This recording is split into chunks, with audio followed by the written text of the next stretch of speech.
તાજી આજે હું બનાવીશ રજવાડી ખીચડી. તો તેના માટેની સામગ્રી જોઈ લઈએ. તુવેર દાળ, મગની મોગર દાળ અને મગની ફોતરાવાળી દાળ લીધી છે. ચોખા, બટેકા, ગાજર, વટાણા, હળદર અને મીઠું. તો આપણે પહેલાં ખીચડીને બાફી લઈએ. તો તેના માટે મેં અડધો વાટકો ચોખા લીધા છે અને બધી દાળ મિક્સ કરી અને અડધી વાટકા જેટલી થાય છે તેવી દાળ બધી મિક્સ કરી. તો આવી રીતે અડધો ભાગ ચોખા અને અડધો ભાગ આપણે દાળ લઈ લીધી છે. હવે ધોઈ અને તેને બાફવા માટે મૂકી દઈએ. તો દાળ ચોખા સરસ ધોવાઈ ગયા છે. તેમાં આપણે હળદર એડ કરીશું અને મીઠું. પછી તેમાં આપણે મોટા કટિંગ કરી લીધેલા બટેટા, મોટું કટિંગ કરેલું ગાજર, મોટા આ વટાણા છે આપણા અડધી વાટકી જેટલા એ લઈ લઈશું અને સિંગદાણા. આ બધી જ વસ્તુ એડ કરી હવે આપણે ખીચડીને 3 વિસલ વગાડી લઈએ. આપણી ખીચડીમાં સીટી થાય ત્યાં સુધી આપણે વઘાર માટેની સામગ્રી જોઈ લઈએ. તો ઘી, ગરમ મસાલો, હિંગ, રાઈ, જીરું, ધાણા જીરું પાવડર, લાલ મરચું પાવડર, ટમેટાં, હળદર, લીલું લસણ અને થોડું સૂકું લસણ કટકી કરેલું, લીલા ધાણા, ડુંગળી, ખાંડેલું લસણ, આદું, કેપ્સિકમ, મીઠું અને તેલ. તો હવે આપણી ખીચડી સિજાય છે ત્યાં સુધીમાં એક કડાઈમાં થોડું ઘી લીધું છે અને તેલ.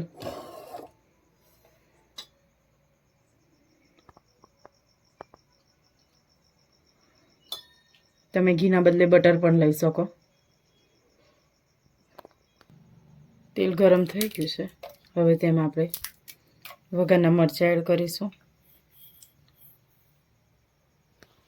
મરચાં તતરી ગયા છે. હવે તેમાં આપણે રાઈ જીરાનો વઘાર કરીશું. ને રાઈ જીરું સરસ તતરી જાય પછી તેમાં આપણે ડુંગળી એડ કરીએ. ડુંગળીનો સરસ એકદમ બ્રાઉન કલર થાય ત્યાં સુધી આપણે તેને શેકી લઈશું. ત્યાં સુધીમાં આપણી ખીચડી પણ સરસ સિજાઈ જશે. આપણો મસાલો રેડી થાય ત્યાં એટલે ગરમા ગરમ ખીચડી ખાવાની મજા જ આવી જશે. તો શિયાળામાં આવી રીતે બધા શાક સરસ મળતા હોય એટલે રજવાડી ખીચડી ખાવાની મજા જ આવી જાય. તમે આમાં કાજુ પણ એડ કરી શકો.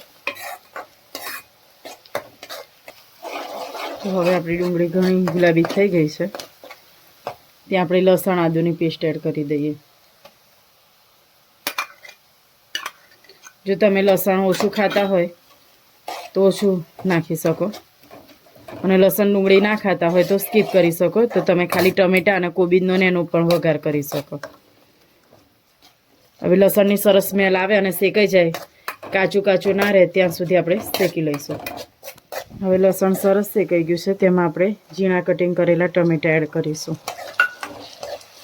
અને તેને પણ સરસ રીતે આપણે શેકી લઈએ. હવે આપણા ટમેટાં સરસ શેકાઈ ગયા છે. તેમાં લીલું અને સૂકું કટકી કરેલું લસણ એડ કરી દઈએ, કેપ્સિકમ, હિંગ, હળદર આપણે ચપટીક જ એડ કરીશું, આપણે ખીચડીમાં એડ કરીશું એટલે.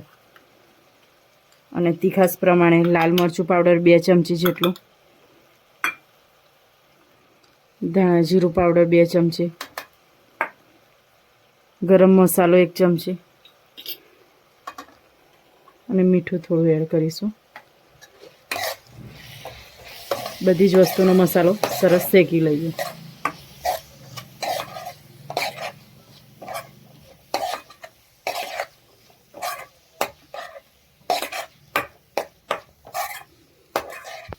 મસાલો બળી ના જાય માટે આપણે 3-4 ચમચી જેટલું પાણી એડ કરીશું અને મસાલાને સરસ ધીમા ગેસે શેકાવા દઈએ. તો હવે આપણો મસાલો સરસ શેકાઈ ગયો છે. આપણે તેમાં ખીચડી એડ કરી દઈએ.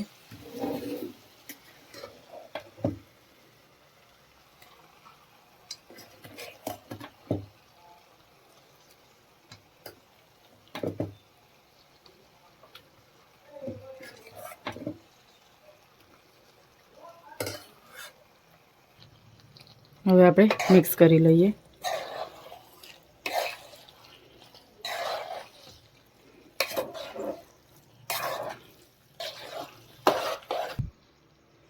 તો તૈયાર થઈ ગઈ છે. આપણે આવી રીતે મિક્સ કરી અને રજવાડી ખીચડી બનાવી શકીએ. તો સરસ વટાણા, ગાજર, સિંગદાણા ને બધું નાખીને. અને તમારે જો પાણી ઓછું ઢીલી ખીચડી થઈ હોય તો થોડું પાણી એડ કરી અને કૂક કરી શકો છો. અમારી ખીચડી બરોબર કમ્પ્લીટ થઈ છે એટલે. તો હવે ઉપરથી આપણે થોડા લીલા ધાણા ગાર્નિશ કરીશું અને મિક્સ કરી લઈએ. તો તૈયાર છે રજવાડી ખીચડી. તમને અમારી રેસીપી કેવી લાગી તે જરૂરથી કોમેન્ટમાં કહેજો. અમારી ચેનલને લાઇક કરો, શેર કરો અને સબસ્ક્રાઈબ કરો. જય માતાજી.